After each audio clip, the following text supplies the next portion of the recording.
semuanya, perkenalkan nama aku Susan Delita. Di sini bersama rekan aku. Halo semuanya, perkenalkan aku Celia Olivia. Kita berdua dari kelas 24 MN3. Di sini kami akan memenuhi tugas mata kuliah kepemimpinan dengan dosen pengampu Ibu Dian Prihardini, Wibawa SEMM.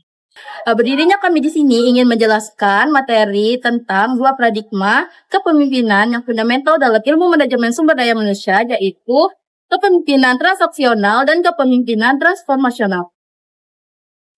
Dalam teori kepemimpinan modern, khususnya yang dikembangkan oleh Bernard Bass pada tahun 1985, kita mengenal adanya dua gaya kepemimpinan utama yang sering dibandingkan, yaitu transactional leadership atau kepemimpinan transaksional dan transformational leadership atau kepemimpinan transformasional.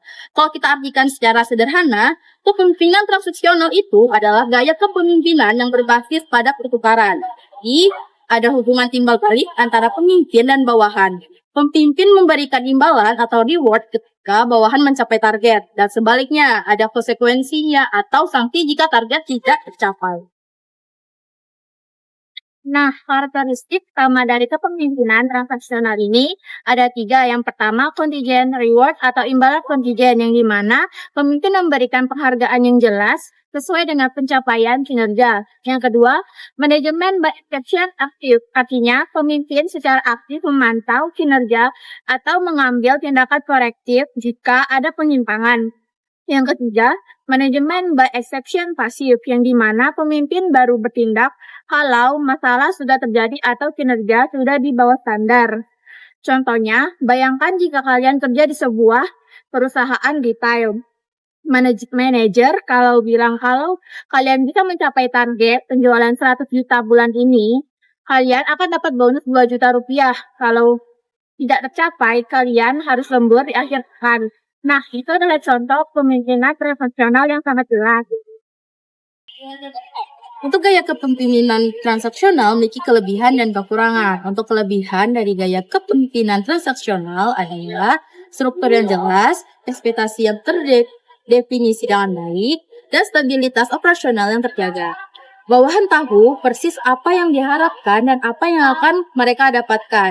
Ini cocok untuk situasi di mana tugas-tugas bersifat rutin, terstruktur, dan memerlukan konsistensi tinggi seperti di bidang manufaktur atau administrasi. Selanjutnya, kekurangan dari gaya transaksional adalah gaya ini cenderung tidak menginspirasi kreativitas atau inovasi.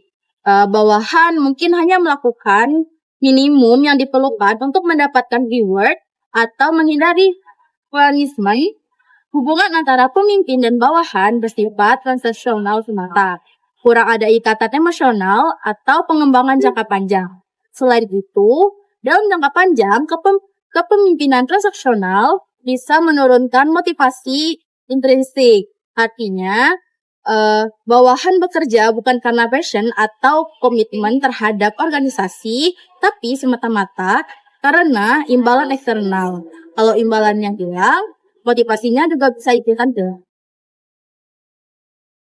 Nah, sekarang kita masuk ke kepemimpinan transformasional. Kalau tadi transaksional itu fokusnya pada pertukaran dan transaksi. Nah, transformasional ini fokusnya pada transformasi dan pengembangan.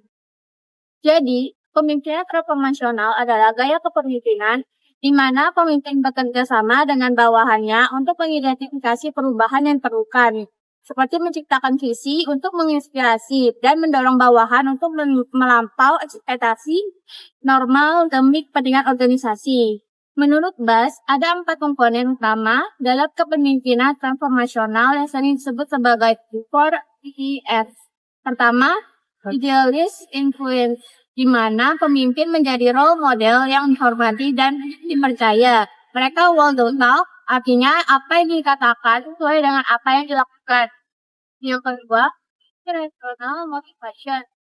Pemimpin ini mampu mengomunikasikan visi yang menarik dan menginspirasi, memberikan makna pada pekerja dan membuat bawahan merasa bahwa apa yang mereka lakukan itu penting dan berdampak. Ketiga, ada intellectual stimulation. Kepemimpinan Transformasional mendorong kreativitas dan inovasi. Mereka tidak menghukum kesalahan yang terjadi karena eksperimen, malah mereka mengajak bawahan untuk berpikir kritis, menantang asumsi, dan menemukan cara-cara baru dalam menyelesaikan masalah. Yang keempat, ada individualist consideration. Ini artinya pemimpin memperhatikan kebutuhan individual setiap bawahan, bertindak seperti coach atau mentor, dan mendukung pengembangan personal dan profesional mereka. Contohnya gini, bayangkan kalian bekerja di startup teknologi. CEO kalian tidak hanya menetapkan target, tapi juga sering sharing tentang visi perusahaan untuk mengubah cara orang berkomunikasi. Dia mengajak kalian untuk berinovasi, memberikan ruang untuk eksperimen, dan secara personal memperhatikan perkembangan skill kalian.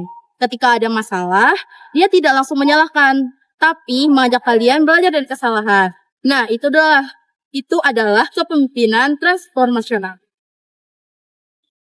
Gaya kepemimpinan transformasional memiliki kelebihan dan kekurangan. Kelebihan dari gaya ini sangat signifikan.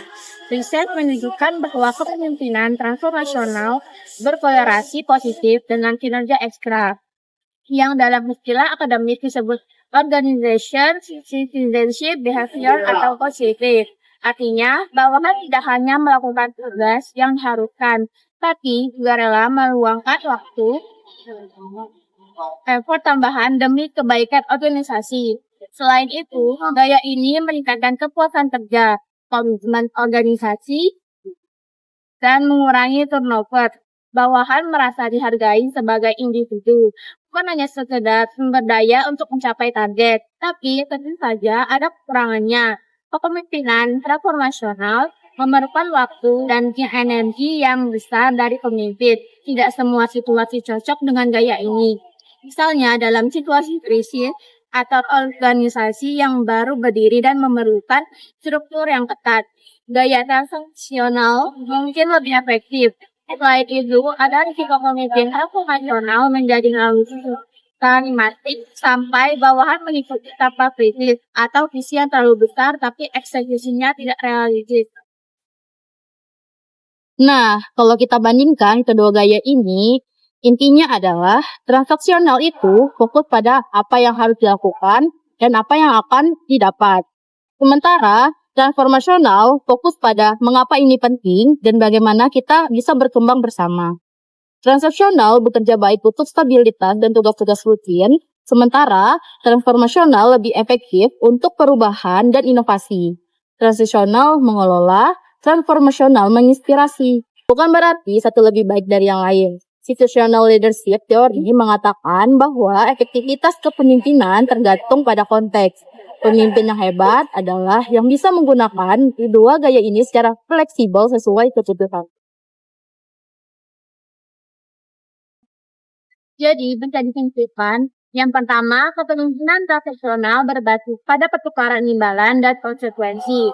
Cocok untuk situasi yang memerlukan struktur dan konsepsi, tapi kurang menginspirasi inovasi.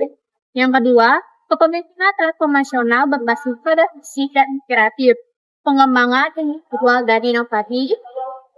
Gaya ini efektif untuk mendorong perubahan dan komitmen jangka panjang, tapi memerlukan waktu dan situasi yang tepat. Yang ketiga, pemimpin efektif adalah yang bisa menggabungkan kedua gaya ini menggunakan transaksional untuk memastikan operasional berjalan dan transformasional untuk mengembangkan organisasi dan orang-orang di dalamnya.